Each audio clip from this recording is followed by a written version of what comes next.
அக்கா, உங்க பேர் என்ன? இப்படி நீங்க ஆட்டோ ஓட்டுறத ஆரம்பிச்சிருக்கீங்க? என் பேரு ஜெயந்தி வெங்கடேசன்பா. நான் பிறந்து வளர்ந்ததெல்லாம் சென்னை தான். நான் எங்க வீட்டுல நாங்க 4 பேரு. எங்க அக்கா, 2 அக்கா, ஒரு அண்ணன், நான் வந்து எப்படி சொல்றது, ஆரம்பத்துல டைலரிங் பண்ணேன். அதுக்கப்புறம் டிடிபி சென்டர்ல ஒர்க் பண்ணேன். அதுக்கப்புறம் டைப்ரைட்டிங் இன்ஸ்டியூட்ல 2 வருஷம் இன்ஸ்ட்ரக்டரா இருந்தேன். இதெல்லாம் முடிச்சுட்டு அப்புறமா ரொம்ப வறுமையின் காரணமாக வீட்டு வேலைக்கெல்லாம் நிறைய போயிருக்கேன். வீட்டு வேலை செஞ்சிருக்கேன். அதுக்கப்புறம் என் ஃப்ரெண்டு மூலயமா அன்யூன்ட்டு ஒரு ஆஃபீஸ் இருக்கு அண்ணா நகர்ல. அவங்க ரொம்ப கஷ்டப்படுற லேடிஸுக்குலாம் டிரைவிங் எடுத்து கொடுத்து அவங்க லைசன்ஸு, பேட்ஜு, ஆட்டோவும் இப்ப ரெடி பண்ணி கொடுக்குறாங்க. நான் கத்துக்கிற ஃபீல்டுல ஆட்டோல கிடையாது. நான் கார் டிரைவிங் தான் கத்துக்கிட்டேன். ஆனா அந்த ஃபீல்டுல என்னால இருக்க முடியல. அப்ப இருந்த சூழ்நிலை அது. எங்க மாமியார் ரொம்ப உடம்பு சரியில்லை, அவங்கள பாத்துக்கணும், ஒர்க்கும் பண்ணனா என்னை யாருமே வேலைக்கு சேர்த்துக்கல. அதுக்கப்புறம் ஒரு 1/2 மணி நேரம் கத்துக்கிறது தான் ஆட்டோ. மகாலட்சுமின்ட்டு சூளைமேட்ல இருக்காங்க. அவங்கதான் சொல்லி கொடுத்தாங்க எனக்கு ஆட்டோ. அவங்கதான் சொல்லி கொடுத்தாங்க. 1/2 மணி நேரம் கத்துக்கிட்டேன். 1/2 மணி நேரம் கத்துக்கிட்டு பாரிஸ்ல நான் ஃபர்ஸ்ட் எடுத்த சவாரி 122 ரூபாய் எடுத்தேன் நான். அவங்களும் கூட வந்தாங்க, எடுத்தோம். அதுக்கப்புறம் கொஞ்சம் பரவாயில்லை. நாங்க சென்னையில 750 பேர் இருக்கோம். வீர பெண்கள் ஆட்டோ ஓட்டுநர் தொழிற்சங்கம்ட்டு வச்சிருக்கோம். அதுல பவானி அக்கா இருக்காங்க. அவங்கதான் 8 தலைவி. அவங்கதான் எந்த நல்லது கெட்டதா இருந்தாலும் அவங்க எங்களுக்கு பண்ணுவாங்க. எங்களோட பெரிய சப்போர்ட் என்னன்னா அன்னியோ ஆபீஸ். அவங்க எங்க தாய் வீடு மாதிரி. அவங்க மாறி இல்ல, தாய் வீடு தான். அவங்க எல்லாமே அவங்கதான். ஆரம்பத்துல நான்லாம் டிரைவிங்க்கு வருவேனா என்னான்ட்டு கூட எனக்கு தெரியாது. ஆனா நான் டிரைவிங் வர்றதுக்கு எங்க வீட்டுல யாருமே சப்போர்ட்டே கிடையாது. முதல்ல எங்க வீட்டுக்காரு எதிர்ப்பு, அப்பா, அண்ணன் எல்லாருமே. ஏன்னா அவங்க எல்லாருமே டிரைவர்ஸ் தான். அதனால யாருமே இந்த ஃபீல்டே வேணாம், ரொம்ப கஷ்டம் அப்படின்னாங்க. அவங்க எதிர்ப்பெல்லாம் மீறி நானே இதுல வந்துட்டேன். இதுல ஆட்டோ ஓட்டக்கூடாதுன்ட்டு இன்னும் என்ன ப்ரெஷர் பண்ண ஆரம்பிச்சிட்டாங்க. ஏன்னா இதெல்லாம் லேடிஸ் எல்லாம் செய்யக்கூடாது. ஆனா உண்மையா சொல்ல போனா ஒரு ஐடி கம்பெனில வேலை செய்யறவங்க கூட எங்களை மாதிரி சம்பாதிக்க மாட்டாங்க. எங்களை மாதிரி லீவு கிடைக்குது. ஆனா நாங்க நினைச்சா லீவ் எடுத்துக்கலாம், நினைச்சா வரலாம். இன்னொன்னு, வீட்டுல ஒலைய போட்டு நாங்க வண்டி ஓட்டுனா எங்களுக்கு அரிசி வாங்க கூட காசு இருக்கு. நம்பி வரலாம். எவ்வளோ பேர் இதை கத்துக்கிட்டு வராம இருக்காங்க இந்த ஃபீல்டுக்கு. இன்னொன்னு எங்களுக்கு ஸ்டாண்ட் இல்லை. மெயினா ஸ்டாண்ட் இல்லை. எங்க ஸ்டாண்டுக்கு நாங்களே எவ்வளோ முயற்சி பண்ணோம், எங்களுக்கு ஸ்டாண்டு கிடைக்க மாட்டேங்குது. நிறைய ஸ்டாண்ட் வேணும்னா என்ன பண்ணணும்? ஸ்டாண்டு வேணும் நாங்க எழுதிலாம் கொடுத்தோம். அதுக்கு ஏரியால சப்போர்ட் வேணும், எம்எல்ஏ அது மாதிரி யாருன்னா சப்போர்ட் வேணும்ன்றாங்க. நாங்களே எவ்வளவு ட்ரை பண்ணோம், ஆனா எங்களுக்கு கிடைக்கல. அதே நம்ம நார்மலா ஸ்டாண்ட் இருக்கும்ல, ஏரியாவுக்கு எல்லாமே ஒரு ஸ்டாண்ட் இருக்கும்ல, அது அவங்களுக்கு எல்லாம் கொடுக்குறாங்க, எங்களுக்கு கொடுக்க மாட்டாங்களா? அதை ஏன்னு தெரியல.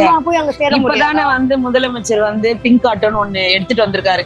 அதுலயும் எங்க வீரப்பெண்கள் தான் 100க்கு 90% வாங்குறாங்க. அதுல எங்களுக்கு ரொம்ப பெருமை. எங்களுக்கு நானும் மானி ஆட்டோ தான் வாங்கியிருக்கேன். இது 1 லட்சம் ரூபாய் மானி ஆட்டோ. இது மாதிரி நிறைய பேரு கஷ்டப்படுறவங்க இதுல தாராளமா வரலாம். தைரியமா வேலை செய்யலாம். ஸ்கூல் சவாரி எடுக்கலாம், பர்சனல் சவாரி எடுக்கலாம். கண்டிப்பா வாங்க, இது மாதிரி வாங்க, எல்லாரும் வெளியில வாங்க, போல்டா இருங்க. நம்மளுக்கு படிப்பு தான் இல்ல, நம்ம எப்படி சொல்றது, தைரியமா இருக்கணும். அது மட்டும்தான். நைட்டு 8 மணிக்கு மேல உங்களுக்கு பயமா இருந்தா வண்டி ஓட்டாதீங்க. 12 மணிக்கு கூட ஓட்டலாம், நம்ம கரெக்டா இருந்தா ஓட்டலாம். நீங்க ப்ரௌட் படுற மாதிரியோ சந்தோஷம் படுற மாதிரியோ ஏதாவது ஒரு நடந்திருக்காக்கா? நானு ஒன் டைம் ஜுவல் மிஸ் ஆயிடுச்சு. அது எடுத்து அவங்களுக்கு கொடுத்தேன். அவங்க ரொம்ப சந்தோஷப்பட்டாங்க.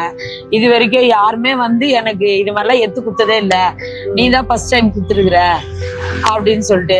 அதுக்கு இப்ப எங்க சங்கத்து மூலயமா எனக்கு ஒரு அவார்டு கொடுக்குறாங்க. இது எனக்கு ப்ரௌடா இருக்கு. இன்னொன்னு நான் இந்த ஃபீல்டுக்கு எனக்கு வண்டி கத்து கொடுத்தவங்களுக்கு நான் கிஃப்ட் கொடுக்க போறேன். எனக்கு ரொம்ப சந்தோஷம். ஏன்னா அவங்களாலதான் இன்னைக்கு நான் இந்த ஃபீல்ட்லயே இருக்கிறேன். இல்லைன்னா கார் தான் ஓட்டிருப்பேன், இதுல வந்திருக்க மாட்டேன். அதனால அது எனக்கு ஆட்டோ பெட்டரா?